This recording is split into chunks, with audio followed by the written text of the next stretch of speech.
Okay, so we discussed about the PVD, and as examples we have seen the techniques which can be classified generally as thermal. Okay, so there we had looked at pure resistive heating kind of processes, and then also we had looked at E-beam evaporation, and then also pulse laser deposition. And in pulse laser deposition, one of the important things was you are actually exciting the target using a high power laser, meaning laser pulse. Now this has to be qualified because the laser pulse would have a small energy, right? But it's actually coming and is on for very short time. Okay, so that is why the power is very large. Yeah. And now, if I apply a continuous laser beam, then I am actually ending up with a situation similar to what I have in an electron beam evaporation.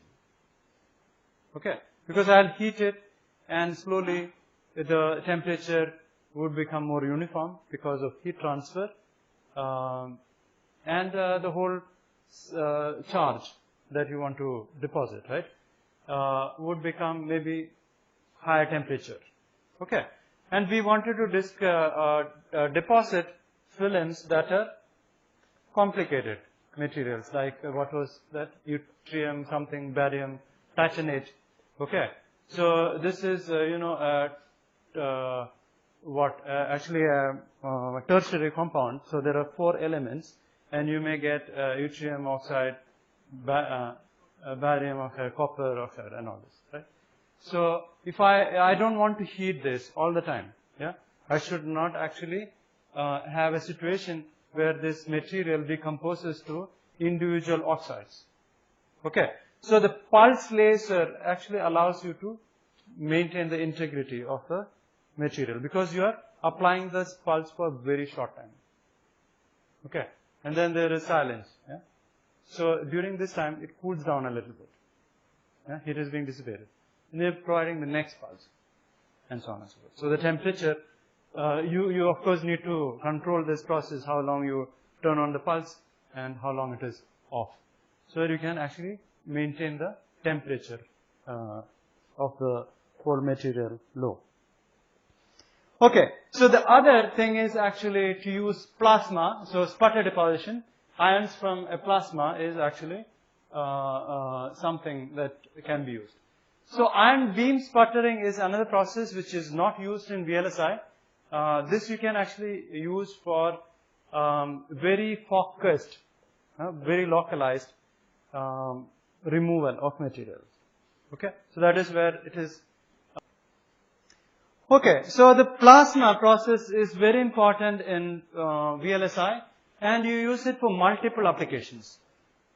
And in this particular module, we would actually be concerned about thin film deposition.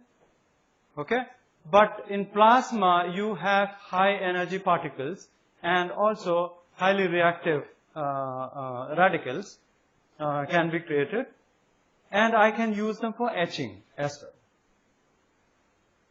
Okay, so it's important. So we'll spend some time to have a very short discussion about how you create a plasma, how a plasma system looks, and some of the characteristics.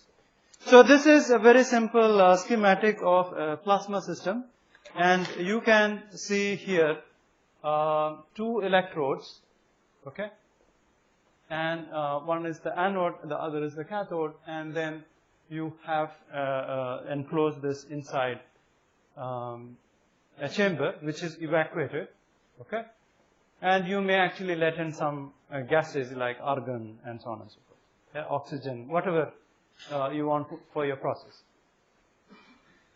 Now you can place your, now why do you call this cathode and that anode? If it is a DC, that sounds very obvious, right? We will also see RF systems, yeah. So where you would actually apply an alternating signal, and then it's not very obvious what is a cathode, what is anode. But here it is very obvious. This is connected to the negative terminal of your DC source, and then your anode is connected to the positive terminal of the source. Okay? And your pressure is about 1 torr. So you can find out the mean free path, that's about 5 micrometers. This is a typical condition. Okay? So this 1 torr would be roughly 10 raised to minus 3 atmosphere.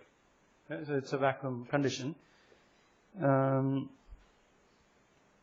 what happens inside a plasma? I think, oh, this room is good. The projectors are good, right?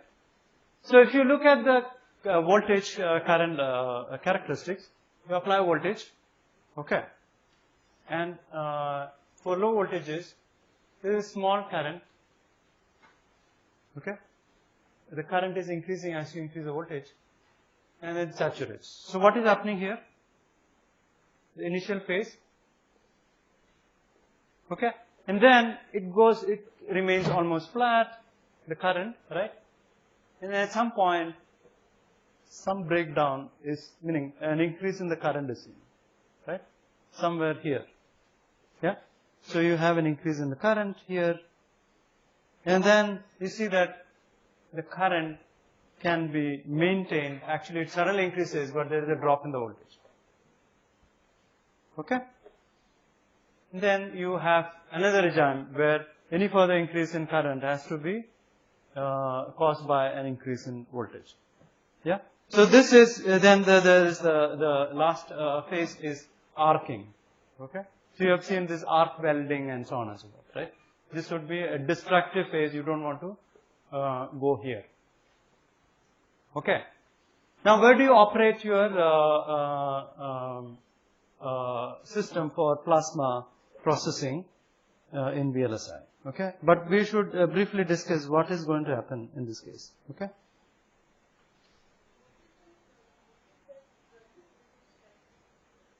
Of the plasma system. This is your plasma, right? You have 2 electrodes. 2 electrodes, you are applying voltage, right? You've seen this voltage, and these are 2 electrodes. So some current would flow, okay? So the initial phase is low voltage regime. So you have what is called an ohmic conduction, and the current saturates. What is this ohmic conduction due to? So if current has to flow, there must be some charge carriers in the material. Okay? So in in any gas, there will be some stray ionization, yeah, because of light. Okay?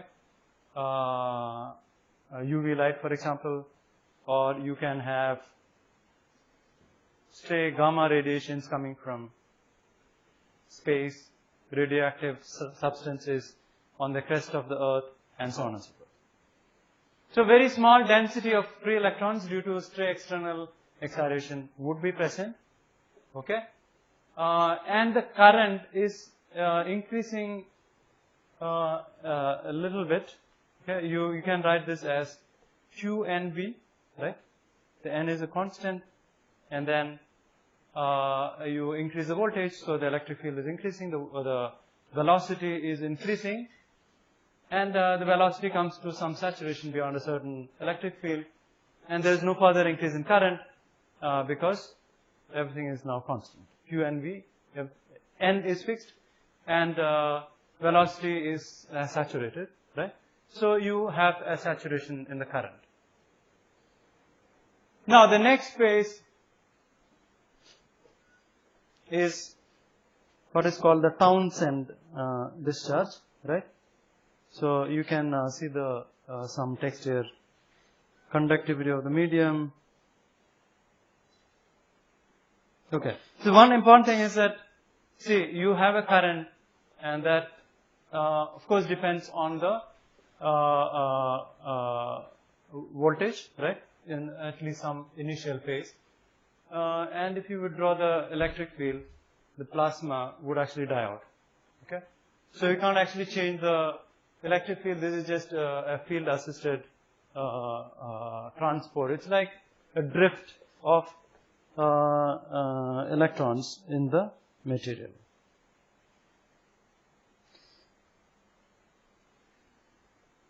So here you can see the thing. So here there's nothing is happening, right? The electric field is increasing, and but the material has kind of reached the electrons have reached the saturation velocity, and there's no increase in current. But then beyond a certain electric field, the electrons would gain sufficient energy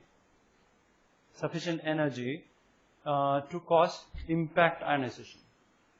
If there are gas molecules, atoms and molecules, they can actually then start to cause impact ionization. So they will hit the atoms or molecules, break them into ions and electrons. Okay, so then what would happen? There will be an increase in the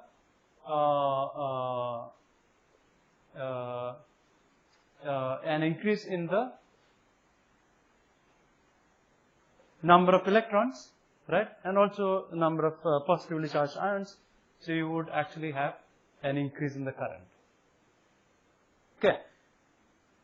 But what happens in this phase, in a practical plasma system, is this discharge would not happen uniformly on the substrate, because if you have some sharp edges and so on, the electric field will be larger there. Okay, so the initial breakdown would happen at those places. Okay, and then you further increase the voltage, and then all of a sudden the whole electrode area, so there will be a discharge from throughout the material. Okay, so there is a sudden increase in the current without any change in voltage. In fact, you can reduce the voltage, still the current would keep on increasing. So there is a breakdown, and it's a breakdown everywhere. Okay, and the current actually increases as the breakdown becomes more uniform, and then the breakdown is now more uniform, and any further increase in current can be only caused by increase in the voltage. Okay, so where you have breakdown everywhere, yeah, under this electrode areas. So you have what is called abnormal glow. We will come back to this term glow later on. Why is it called a glow? Okay. And the plasma systems are usually operated for thin film deposition and etching in the abnormal glow region. So that is where you have fairly uniform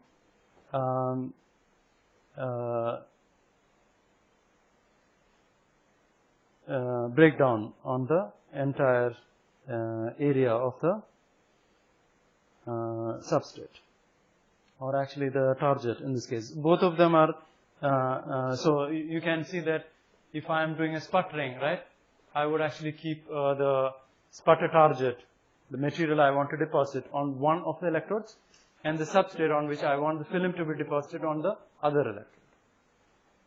Okay? So that we will discuss later on.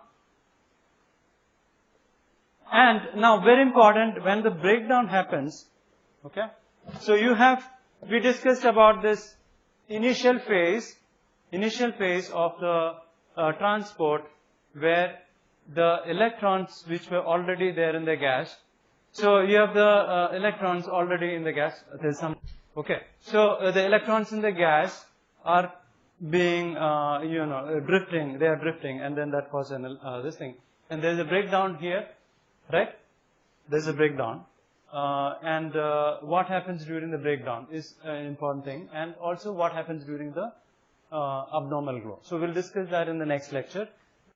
Okay, so we were discussing plasmas, right, how it is being created. So we were in the middle of that discussion. We will continue that in this class. So here it is clearer. So you can see this is the second phase in the formation of the plasma. So where you have impact ionization, right, in the plasma. So this is the Townsend discharge region. So what is happening here is that you have this stray electrons and ions, meaning electrons and ions in the gas. Okay, can you hear? Okay. So in the gas, because of some excitation coming from external sources like ambient light, some cosmic rays and things like this. That happens even inside a building, right? So this is not unusual. So I don't know if you students who work on circuits, for example, may have to actually worry about what is called single event upset. Single event upset. These are actually, if you have state of machine is stored in memory, right? And if it is on-board memory, which is meaning on-chip memory, in a microprocessor, that would be typically SRAMs. Yeah, and SRAMs operate with a feedback condition. So an ionizing radiation like gamma rays, something that is coming from some radioactive activity somewhere in the universe, but by meaning this can happen once in a year, for example, right? Hits your chip and then it creates a lot of electron pairs, and then the data that is stored is completely upset. So the state of machine is not what you wanted it to be because it is now upset. It's called a single event upset. So some of the colleagues here in our department work on looking at this and how to make the ICs and systems more robust. This becomes very important because now computers are used for controlling nuclear arsenal and space missions and all kind of stuff, right? So this can have a huge impact, even though it happens once in a blue moon. Okay. So this kind of thing is there always in the ambient. Here, so you'll have a small concentration of electrons and ions.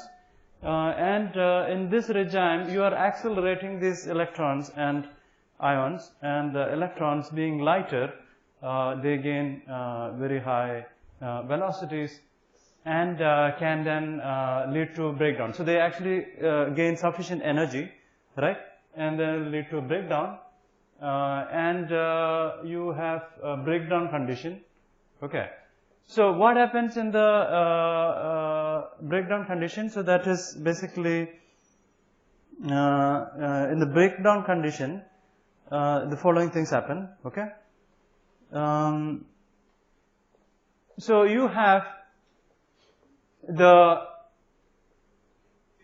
voltage is high, so the ions also gain sufficient energy, and they hit the electrodes, or actually the body of the chamber, inside body of the chamber, but usually they are confined to a space around this because that is where you have the electric field in this configuration, right? And they hit the metallic or actually any substance that is exposed to this plasma. Okay, so a lot of things will happen when they hit the ions. They are heavy, right? When they hit the substrate or the target. Okay. Either in this case, we have not talked about where you place.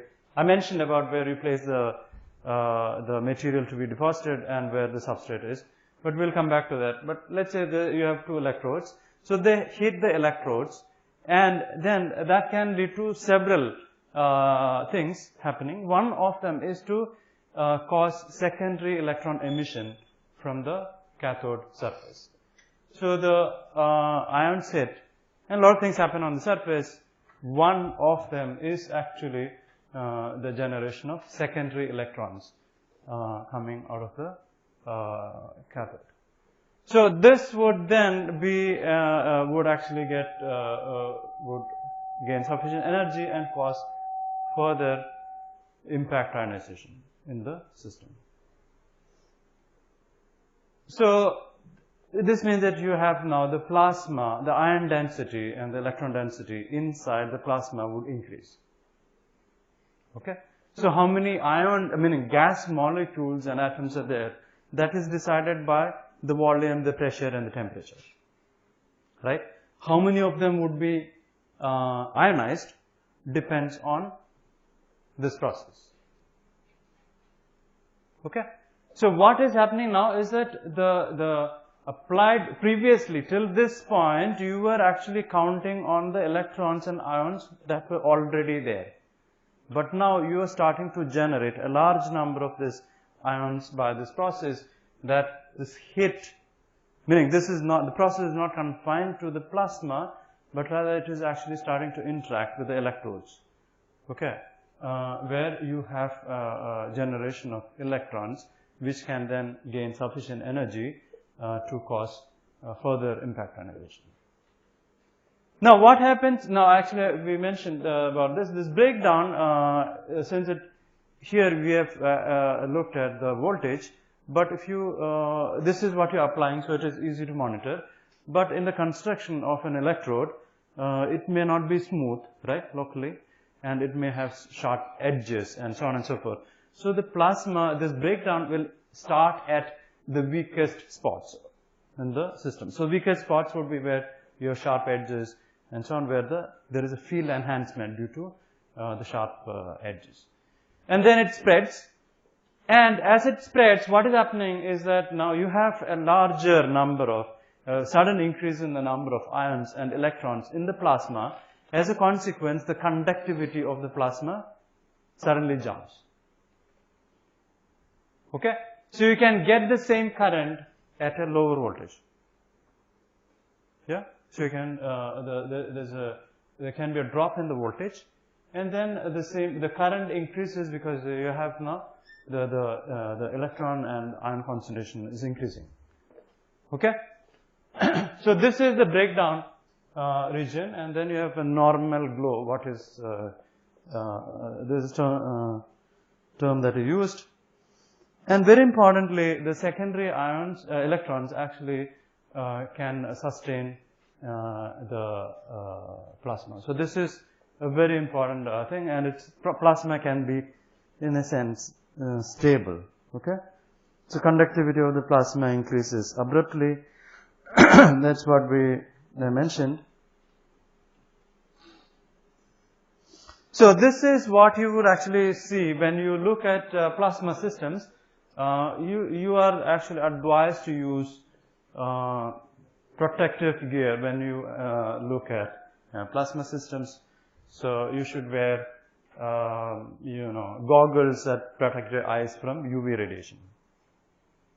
Okay, so if you go and work near any plasma systems, in fact any optical apparatus, it is advisable to use protective glassware. Now this is a glow discharge. What is happening here is that there are the ions and the meaning there are a lot of processes that happen in a plasma. We'll see that shortly. The particles inside the plasma gain very high energy, and then they relax. So the high energy is, for example, by excitation of electrons from core shells into the outer shells. Okay, and then they relax by emitting light. Okay, so depending on the transition, you can get different wavelengths.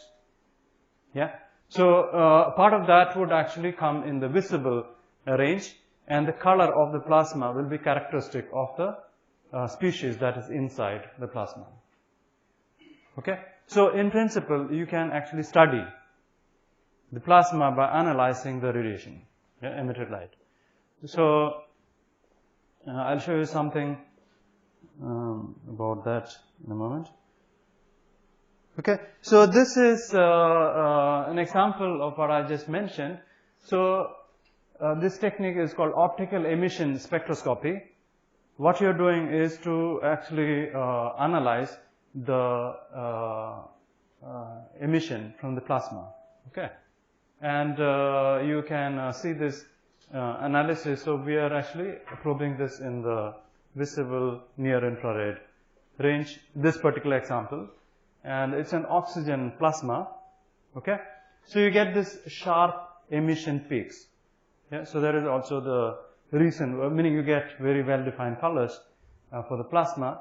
So there are two emissions. These are actually wavelengths that are corresponding to atomic oxygen in the plasma, but they are in excited state. So they actually, this belongs to two different transitions, electronic transitions in the from the oxygen atoms.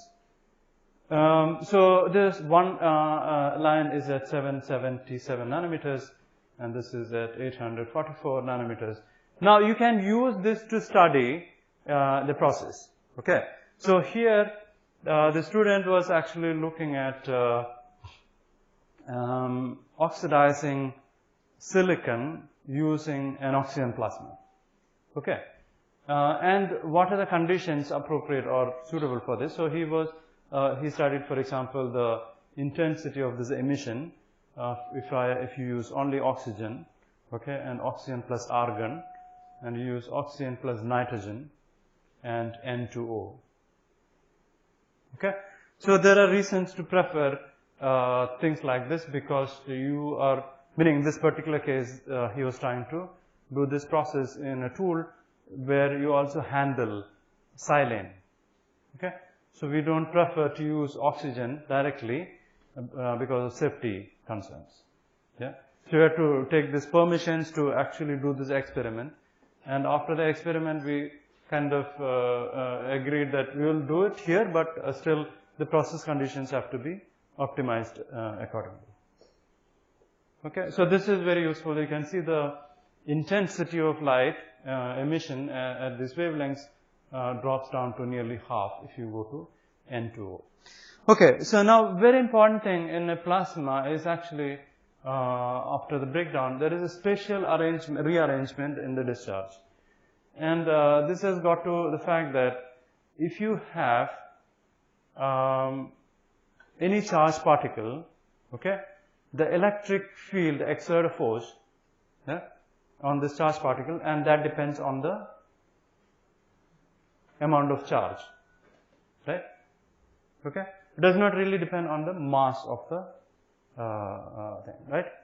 So now, so I can say, okay, the electric field is the force is the product of the charge and the electric field. Okay, so the mass does not come there, right? Yeah, but then how fast the particle can move would depend on the mass. Okay, so how you can equate this force to or the force is equal to mass into acceleration, right?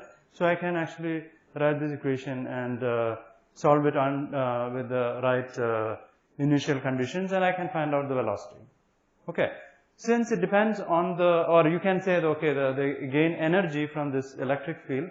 So if the potential drop through which the particle falls is V, then the energy gained would be QV.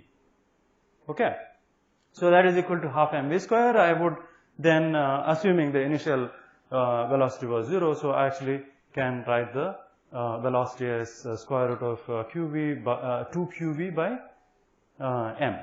Okay, so the m, heavier the particle, slower would it move. Okay, so that is very important. So you can see here, if I look at an argon plasma, so you have this Ar plus and then an electron. The magnitude of the charge is identical. Okay, magnitude of charge on the ion and the electron are the same. Okay, but argon plus is 10⁶ times heavier than an electron, roughly, right? So this would actually lead to, meaning the electrons naturally would then move much faster than the ions. Okay, so you can see if I take plasma and insert an electrode into it, yeah, so this is one way to actually measure the plasma conditions. So I can insert an electrode into this, forget about this, these two electrodes, I actually put a metal piece in. So what would happen there? So electrons are moving much faster and they are actually more likely to hit the electrode. Okay, So you would have a larger electron flux hitting the metallic piece. Yeah, and less number of positive ions. So this would mean that any metallic object inserted into a plasma would be negatively charged. Okay? So this is now a very important thing. Of course, the plasma is highly conducting, so we can assume that there is no potential drop across the plasma, right? So this then leads to, so if you have a negative charge here, what would happen on both the electrodes? What would happen if I have both the electrodes have negative charge? What would happen? So something that you are not able to see here is, this is the place from where you get the glow. Figure. So you can see the glow only from this region. Okay? So you call this as a dark space or a sheath. Yeah? The glow will be seen only from something like this, but unless you have a view of the electrode parallel to its plane, it would be difficult for you to see it. But you have a smaller sheath here also at the anode end. So this is because this would be negatively charged, right? When the plasma stabilizes, it will be negatively charged, and then it will actually repel. So it will actually reduce the flow of electrons towards the electrodes. Okay. So you can see that the density of particles in the dark space will be less. So the emissions from the that region would be actually smaller. And again, the ions that are coming in, what would happen to them? So they were actually positively charged ions would be accelerated towards the electrode. So this means that the time they spend here would be small. It's like a depletion region in a p-n junction diode, right? You consider it to be a depletion region. It does not mean that mobile charges do not pass through it, but they actually, if they get in there, they will be swept away very fast. Okay, so you would have a kind of depletion region around these electrodes, and the density of the plasma there would be very, very small because of this reason. Yeah, particles don't spend much time here, so as a consequence, this region would look dark or no emissions. Okay. The plasma is sustained by the generation of secondary electrons from the electrodes, especially the cathode. One thing that you should note here is that the plasma, as it conducts, yeah, it's a very good conductor because of the large density of particles, right? And let's assume that this has no resistance, so the potential drop here would be nearly zero, and then both the electrodes are negatively charged. Okay, so the potential of the electrodes with reference to the plasma would be negative. Okay, you can see the potentials are smaller, right, than the plasma, but this is connected to an external bias, so there will be a potential difference from this end to this end. Okay, because we are applying an external bias. Okay, but with reference to the plasma, this would be at lower potential. So this is what is happening in the normal glow. So you actually have situation breakdown starts at the edges and corners of the electrode due to field enhancement. Current increases without much increase in voltage as breakdown spreads, yeah, throughout the electrode regions. Further increase in the current is possible only with an increase in the voltage. So this is the abnormal glow condition, and this is where you would operate your plasma systems. Don't know if you can see this. Anyway, I'll draw this. So actually in plasma systems, you use magnetrons quite often. Okay, so you have this secondary electrons that are produced when the ions hit the electrodes, right? And they are kind of lost to the plasma because the electrodes have negative potential, so the electrons are repelled. Okay. So what you are trying to do is to confine them close to the electrodes. Okay. So they are not lost out of the system. What do you mean by out of the system? These are two electrodes, but your chamber is bigger. Yeah. So you don't get them lost to the outside the space onto the chamber walls, and so on and so forth. So you would like to confine the electrons. So one technique is this, that you have under your target. So this is your target. Okay. So you have a magnet, meaning there are multiple magnets placed. So you will have a magnetic field. So you would have something like this, right? So a magnetic field this way, right? It's going this way. Okay. So how will the electrons be confined? They will be actually confined to around this field lines. Okay. Because if you have actually, there will be a force on the electrons, and that would try to confine them around this magnetic field. Okay. So as a consequence, they would actually not move away from this. Yeah. So you would have the confinement of electrons in this space. Okay. And you can also accelerate them with this magnetic field, and as a consequence, they would cause more ionization. Okay. So the plasma density can be then enhanced using a magnetron. So you have then faster deposition and so on. Okay. So this is the idea of magnetron sputtering. So all sputtering systems typically use magnetrons. But then there is a problem. Some cases you can see here, nickel, iron, cobalt, these are magnetic materials. So part of this magnetic field will be shielded by these materials.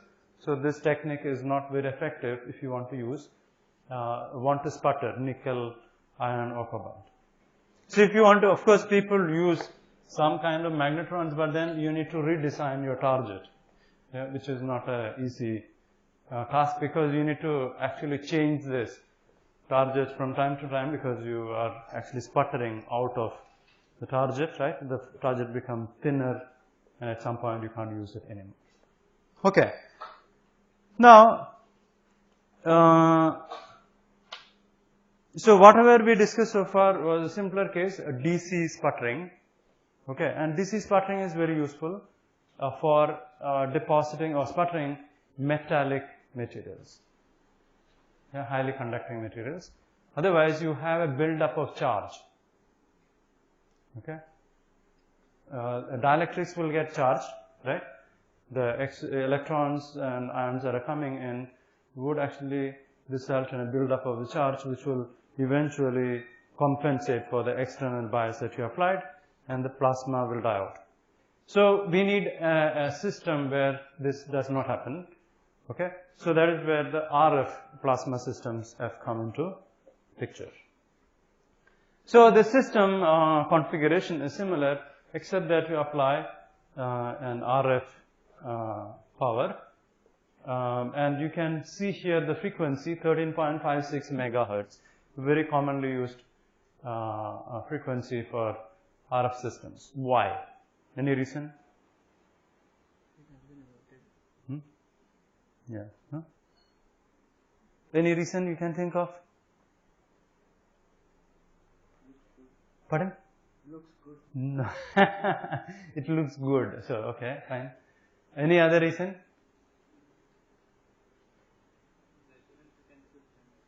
Resonant frequency of chamber. Anything else? So, how many of you are electronics and communication engineers? Meaning, of course, our BTechs learn everything, right, in a EE course. Yeah. So you can't excuse. So what is this? The frequency. What is so sacrosanct about the frequency? Might be free band. So you're saying that it's a free band. So you can see the spectrum. It was very controversial, right? In India, in our country, for a couple of years. So this is actually a different part of the spectrum is allocated for different applications. So that is the only reason. Yeah, there is nothing else. You also have some plasma systems that use 100 megahertz, 60 megahertz. So you can't use any frequency because there are standards that are strict. They actually talk about the electromagnetic interference from these systems, right? What is kind of frequency you can use for different applications, because this is not going to be a small RF source unlike your mobile phone, right? The few hundreds of watts. Yeah. Okay. Now, if I do this, so what would happen? I apply a voltage, which is sinusoidal voltage. What about the current that is? So this is the current onto what is called a non-blocking electrode. So we will not worry about this, what is non-blocking at this moment. What is happening here? So you have a current which looks like this. This is your 0, right? And you see this current is more than the current during the other cycle. So the electrode is positive, which would mean it will attract electrons, right? And you have a higher current. And when the electrode is negative, it will attract positive charges, ions, and the current is low. Why? Yeah, electrons move much faster, right? Yeah, ions are more sluggish. So this means that if I look at this, this is a RF system, okay? We applied sinusoidal signal or power with no bias, no DC bias, okay? But still, I would get, and if I average this, I get a DC current. Now, this has a DC component. So this is then, so it kind of, the system is kind of rectified, right? The current is actually being rectified. Okay, so there is a DC component. If I take the power also, then there will be, you can split that into a DC and AC component. Now, what people do is something, and this has some interesting evolution. So what you do is, take this system, put a capacitor, okay, over here. Now, what would happen when you put a capacitor there? So this is an external capacitor. So it is not influenced by what is going on inside, in the sense that, some current flows in, that's it, right? So its voltage will change. The voltage drop across the capacitor will depend on the current. Okay. But what does the capacitor do? What is the fundamental thing? So it will block the DC. Okay. It will block the DC current. So that means that the average of this should be then 0. Yeah? Average current would be then 0. So the voltages would be adjusted accordingly. Okay. So you can see here, during the cycle here, right, when you did not have a capacitor, you have a large current, then the capacitor gets negatively charged. So the voltage would be then, so this is negative, and that voltage will add to the applied voltage. So this end is grounded, right? Whatever applied voltage appears here, but you have to add this voltage to this. So you have the other cycle, so you can see that it is offsetted, and it will offset in such a way that the average, so during only a very small part of the cycle would the current be negative, and for larger part it would be positive, and the average will be 0. If I take the average of this, it will be 0. So this is essentially would mean that I am actually building a DC voltage, right? This can actually be split into something like this plus a DC offset. Okay. So by just putting a capacitor in this circuit, I am developing a DC bias. Okay. And this is DC bias is not externally applied. So this is called the self bias in a plasma system of this kind. So this is called a parallel plate plasma system. Okay. Or capacitively coupled plasma system. Okay. And there are other things like inductively coupled, microwave plasma, and so on and so forth. So the self bias is a rectified version of the applied RF power dropping across the dark spaces. Now, a simplified model of the system would be two capacitors. So these are two sheets, right? One is near the electrode, which is a depletion layer, right? And you have the plasma is one electrode, the other is your either cathode or anode. So you have two capacitors connected in series, connected by the plasma, okay? So you can say, okay, if they are connected in series, this condition should apply. So this is the voltage drop across the anode sheet. This is the capacitance of the anode sheet, and this would be the voltage across the cathode sheet, and this would be the capacitance of the cathode sheet. Okay. So the capacitance will be inversely proportional to the what? The thickness of the sheet and the area of the electrode. Meaning, area of the electrode is something a little bit. So you can rewrite this equation, and when you say area, right? It's not an when you do the parallel plate capacitor analysis, you are usually assuming an infinite plate. Okay, so you actually ignore the fringe fields and non-uniformities in the thickness and so on and so forth, which may not be the case in a real plasma system of this kind. So you would actually write this, the dielectric constant of this sheets would be identical and so on and so forth, right? So you would actually say, okay, the voltage, of course the capacitance is depending on the thickness, which would depend on the voltage in turn. So all these things are taken into account by putting in a number n, okay?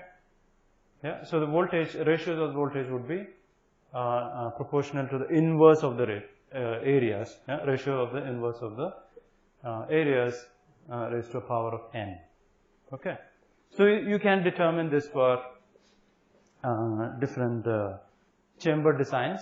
So the n is in this range of 1.8 to 4, typical range, okay, for practical plasma systems. Okay, now the original motivation was to use it for sputtering of dielectrics, because here, since you have an alternating voltage, right, charge build-up on the dielectric inside does not happen.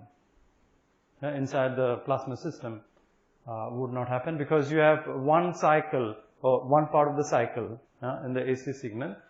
Electrons are actually hitting the electrode, and during the other half, right, or significant part of the remaining period of the AC power, it's receiving positive charges. And if you look at the full cycle, that total positive charge incident on this would be equalized by the total negative charge incident on it. Okay, so it will not charge, net charge over a cycle would be 0. Now, it is an RF system, and so you need to do what is called impedance matching. Okay, yeah, because you know, depending on the pressure inside the system, the density of gas molecules and atoms can vary, right? So the plasma density can also vary,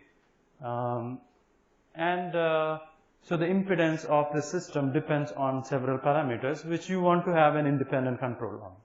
Okay, so for efficient power transfer to the plasma system, you need to do impedance matching, and this basically represents, meaning a simplified version of the impedance matching network. Okay, meaning it need not be a series combination of one capacitor and inductor. It can be slightly more complex. And you have, impedance matching. As I mentioned, the impedance of the plasma system can vary. So when you start the plasma, it will start with something, and then when stabilized, it will be some other value. So you need to tune this. Okay? So there's some possibility to tune this impedance by changing the capacitance value and so on. Older systems, people used to play with these knobs. Now there are automatic tuners for the impedance matching. So very important thing is that many a time, in the plasma, RF plasma systems, this can actually take care of the impedance mismatches to a certain extent. Yeah? sometimes, we are working in a exploratory environment, right? Students actually try out different conditions, but sometimes if you don't have the right match, then most of the power can be reflected back onto the source, okay, causing damage. Yeah, so this can get damaged. You don't get proper deposition. So most of these systems these days actually give you an option to monitor the reflected power. Yeah, so the reflected power should be maintained low. Okay, another method to deposit dielectrics is pulse DC sputtering, and in this case, what you're trying to do is you, instead of using an RF source, right, use a pulse source, and here the frequency is much smaller, and you can see the pulse already has some bias, and you can control various things. For example, what is the width of this positive part of the pulse and negative, or actually this is the negative part and this is the positive part, right? You're alternating between them so that whatever charges build up on the dielectric during this is neutralized during the other part of the cycle. So these are some typical conditions. For example, right, you have we are just using this ideal gas equation, PV is equal to nRT. So if I am doing a process at 1 torr and use, let's say, argon gas, so this is known to you, right? It's in moles. Yeah. So I can find out how many moles are there of this material or gas is there inside the chamber. Yeah, that is the volume of the chamber. So I can get some idea about the density of molecules would be something like this. Okay, 3 × 10⁻XVI per centimeter cube. So typical ion and electron density in the plasma is in this range, 10⁻10. So most of it is not ionized. Yeah, a small fraction. Of course, there are techniques where you try to improve this by using things like inductive coupling of the RF power to the plasma or microwave plasma and so on, where the power, the plasma density can be 2 to 3 orders of magnitude higher. Now, another thing is that since the electrons can be accelerated to very high velocity, okay, the average energy can be high. Yeah. And then you can define what is called electron temperature, which is essentially 3/2 of electron temperature is actually the 3/2. So this is your average energy, right? Okay, of the electrons, and equate that to 3/2 kT, and from there you can find an effective temperature for the electrons, and that can be very high, even though you actually operate this at room temperature. So this is as if you have an electron energy distribution, and the energy, of course, is gained by all these processes that are happening inside the plasma system, right? It's not that so you can say that, okay, they have an effective temperature, high energy, but it need not mean that this will actually lead to a significant heating of the chamber inside, because the density is low, right? You have seen. Okay, so now very important for this module and for another module that is coming later on are what are things that are happening inside the plasma. Okay, so you can have these processes, excitation. So you have these electrons, high energy electrons, coming and transferring the excess energy to molecules. So they just get excited. In this case, can dissociate, right? So if this is oxygen, O2, it becomes 2 oxygen atoms, and that would be much more reactive than molecule. Okay, and even this would be more reactive than oxygen molecule at ground state. Ionization, so you can ionize this, right? And dissociative ionization, so you can get an atom which is ionized and one that is not ionized and so on. So you get all this stuff in a plasma. So you can get free radicals. So these are like the excited state but not ionized. Okay, so those are called free radicals. Okay, these are free radicals, and you have ions, right? And then of course more electrons. So you can use these things for different applications. So that is the whole idea. So ions can be they're heavy, right? So they can be used for sputtering. Okay. Free radicals, they're chemically active, so you can use them for chemical vapor deposition. Okay. And if I want to etch something, right, I can use the ions. So they will bombard the surface and then sputter, right? But I can also use the free radicals because they will be very reactive. Okay. So the applications for us are clear. You can use them for sputtering, okay, and you can use them for chemical reactions which may be leading to deposition if the product of the, or actually also etching. Etching happens when the product of this chemical reaction is volatile, okay, and if the product of the reaction is a solid compound, then it gets deposited. So if the product of the reaction is a volatile compound, then it gets into the plasma and you pump it out. So the process of interest, for example, you have ions accelerated towards the cathode, sputtering, transport of the sputtered material through the plasma. So they can actually react if there are any reactive species in the plasma. And this is one example. You want to deposit titanium nitride or tantalum nitride. You start with a titanium target, okay? Do the sputtering in the presence of nitrogen. So you would use argon for sputtering, okay? And then you would also have nitrogen. So argon is heavier, and you mix that with nitrogen. So on the way, the titanium free radicals or ions would react with nitrogen and forming titanium nitride, and that will get deposited on the substrate. Now, there are fast moving particles because you have electric fields, so you have impinging on the substrate from the plasma. So these can be ions, right? That can lead to deposition, electrons, sputtering gas like argon, xenon, and so on. So usually ideal gases. So these all can lead to deposition, meaning of course deposition, but also modification of the deposited film because they all have high energy. Okay, so this is a depiction of what all things can happen on the substrate or target, whichever, an electrode, right? So you have, in this case, so if it is a target from where you want to take out material, right?